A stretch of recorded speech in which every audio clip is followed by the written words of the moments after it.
जय श्री राम। दोस्तों, आप सबका उन्नति एस्ट्रोवाला के यूट्यूब चैनल पर स्वागत है। ये वीडियो भृगुनंदी नाड़ी के कुछ कंसेप्ट बताने के लिए, जहां पर आपने देखा होगा कि सैटर्न को हम प्रोफेशन मानते हैं, केतु को विशेष रूप से ओकल्ट का या अध्यात्म का या ब्रेक का या बहुत ही डिटेल्ड में जाके डीप रूट में स्टडी करने का कारक मानते हैं। तो सैटर्न केतु अगर किसी के चार्ट में कॉम्बिनेशन होता है तो व्यक्ति का अक्सर ओकल्ट में या रिसर्च के क्षेत्र में जाके काम करने से ही बेड़ा पार होता है या उसको सेटिस्फेक्शन उस लेवल पे ही मिलता है। लेकिन उससे पहले आज इस भृगुनंदी नाड़ी के स्पेशल क्लास में मैं आपको ये बताना चाहता हूं कि जो संचित कर्म है, जो हर व्यक्ति जन्म लेता है, उसके कहीं ना कहीं संचित कर्म स्टोर होंगे। तो क्योंकि पिछले जन्मों के अनुसार ही उसको ये जन्म मिला है, और जो लोग ऐसा विश्वास करते हैं वो भृगुनंदी नाड़ी का कोर्स उन्नति एस्ट्रोवाला के प्लेटफॉर्म पर जरूर ज्वाइन करें।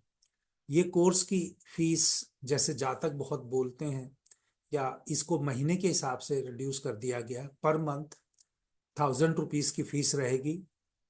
संडे को ही ये क्लास रहेगी 11 से 1 बजे तक। 2 घंटे की मिनिमम क्लास है। कई बार कोई क्लास 2.5 घंटे भी चल सकती है, या स्टूडेंट्स के डाउट होंगे तो और भी बढ़ सकती है। तो आज मैं संचित कर्म के हिसाब से ये वीडियो बना रहा हूं भृगुनंदी नाड़ी के विशेष कोर्स से।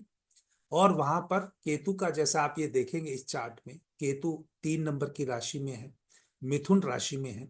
लेकिन मैं 3 नंबर की राशि पे आने से पहले यहाँ पर मेष राशि से ही शुरू करूंगा, ताकि आपको ये अंदाजा लग जाए कि मान लीजिए अगर किसी का केतु 1 नंबर की राशि में है तो उस जातक के जो संचित कर्म है कहीं ना कहीं उसको तभी कटेंगे जब वो किसी एक ऐसी एडमिनिस्ट्रेटिव पावर में या ऐसी एक लीड पावर में होगा जहां पर वो हेड ऑफ डिपार्टमेंट जब तक जिंदगी में नहीं बनेगा उसके संचित कर्म नहीं कटेंगे।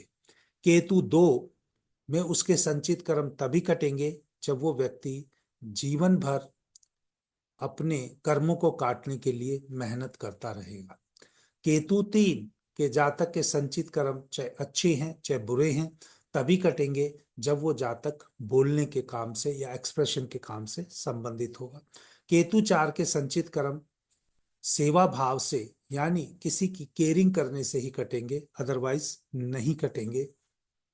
केतु 5 मैनेजरियल लेवल का काम या एडमिनिस्ट्रेटिव लेवल का काम करने से ही संचित कर्म कटेंगे।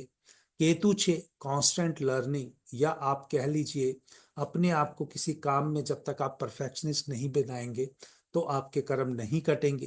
केतु 7 जब तक आप जिंदगी में सुख दुख में बैलेंस रह के बिल्कुल ही ना भावुक हुए बगैर, ना अच्छी भावना से ना बुरी भावना से आप एक यूनिफॉर्म वे में बैलेंस रहेंगे, दुख और सुख में एक समान जब आपको फील होना लगेगा तब आपके कर्म कटेंगे। केतु 8 आपको बदलेगा, आपको रुलाएगा, आपको एक्सपीरियंस कराएगा, आपको ट्रांसफॉर्मेशन देगा, आपको दुख देगा, तो ही आपके कर्म कटेंगे। केतु 9 में जब आप नॉलेज शेयर करेंगे, अपना ज्ञान शेयर करेंगे, तभी आपके कर्म कटेंगे। केतु 10 जब आप दूसरे के लिए कहीं पर जीवन में खड़े होकर उसका साथ देंगे या कहीं पे फ्रंट एंड सोल्जर बन के, यानी पहले जाके इसको काम को शुरुआत करेंगे, तो कर्म कटेंगे। केतु 11 जो भी आपको गेन हो रही है उसका कुछ सेक्रीफाइस करने के बाद, यानी उसमें से कुछ दूसरे को देने के बाद ही आपके संचित कर्म कटेंगे। केतु 12 जब आप निस्वार्थ भाव से दूसरों की सेवा करेंगे या कर्म करेंगे तो ही कर्म कटेंगे।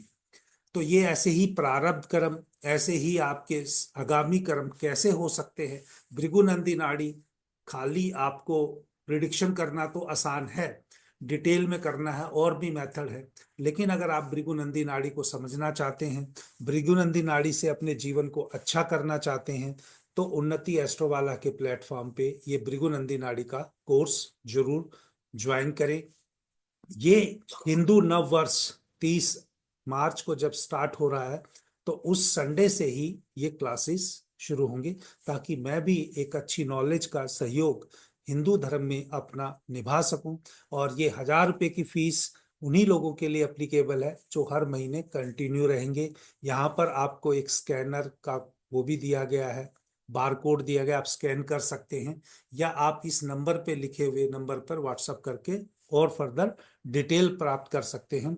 भृगुनंदी नाड़ी में प्रैक्टिकल, यहाँ पर कंडीशन इस कोर्स में मैं पहले ही बता रहा हूँ, आप वीडियो रिकॉर्डिंग नहीं मिलेगी, नोट्स नहीं मिलेंगे, लेकिन चार्ट्स वही होंगे जो आप स्वयं लेके आएंगे।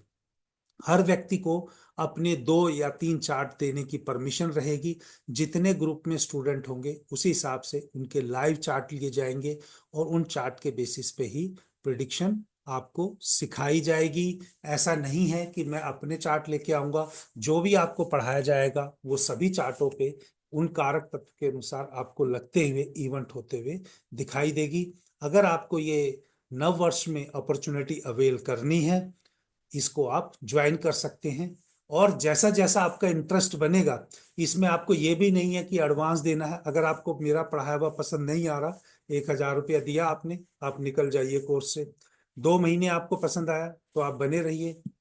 अगर आपको ये बहुत अच्छा लगता है तो आप पूरा साल पढ़ते रहिए, ताकि आपको बहुत ही डिटेल में वो चीजें पता चल सके जहां आप खाली अपना नहीं, अपने परिवार का भी। आपको चाहे पहले से एस्ट्रोलॉजी आती है कि नहीं आती है तो अच्छा है, नहीं आती है तो भी आप इस कोर्स को ज्वाइन कर सकते हैं, क्योंकि हर क्लास में यहाँ पर बेसिक से एडवांस पढ़ाया जाएगा। मेरा कभी भी कोई बेसिक और एडवांस का सेपरेट कोर्स नहीं होता, हर कोर्स संपूर्ण कोर्स होता है। लेकिन ये कोर्स क्योंकि थोड़ा सा लंबा चलेगा, क्योंकि इसमें महीने में 4 या 5, डिपेंडिंग अपॉन कितने संडे आ रहे हैं उसी के हिसाब से क्लास होगी। अगर आपको अच्छा लगता है तो आप ज्वाइन करें। और आप 11 से 1 का जो समय है मॉर्निंग बैच का, अगर किसी को 11 से 1 में कोई काम में, घर के काम में दिक्कत आती है, तो संडे को ही यही बैच की एक दूसरे ग्रुप की अगर नंबर ऑफ स्टूडेंट हुए तभी ये पॉसिबिलिटी है, वो इवनिंग में 8 बजे भी शुरुआत की जा सकती है। जय श्री राम।